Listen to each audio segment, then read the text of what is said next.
మగవులకు బంగారం అంటే ఎంతో ప్రీతి. ఇంట్లో ఏ చిన్న ఫంక్షన్ జరిగినా బంగారం కొనేందుకే ఆసక్తి చూపిస్తుంటారు.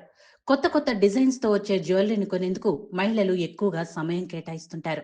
అలాంటి బంగారం ధరలు మాత్రం కుదురుగా ఉండవు. రోజువారీ బంగారం ధరల్లో మార్పులు చోటు చేసుకుంటాయి. ఈ నేపథ్యంలోనే బంగారం ధరలకు సంబంధించిన సమాచారాన్ని యోయో టీవీ ఛానల్ తమ వ్యూవర్స్ కోసం ప్రతిరోజు అందిస్తోంది. తాజాగా బంగారం వెండి ధరలు స్వల్పంగా తగ్గాయి. శుక్రవారం బులియన్ మార్కెట్లో 24 క్యారెట్ల బంగారం 10 గ్రాముల ధర 97,030 రూపాయలుండగా, 22 క్యారెట్ల ధర 88,940 రూపాయలుగా ఉంది. 2 రోజుల్లోనే 10 గ్రాములపై 300 రూపాయల మేర ధర తగ్గింది. వెండి కిలో ధర 100 రూపాయలు తగ్గి 99,800 రూపాయలుగా ఉంది.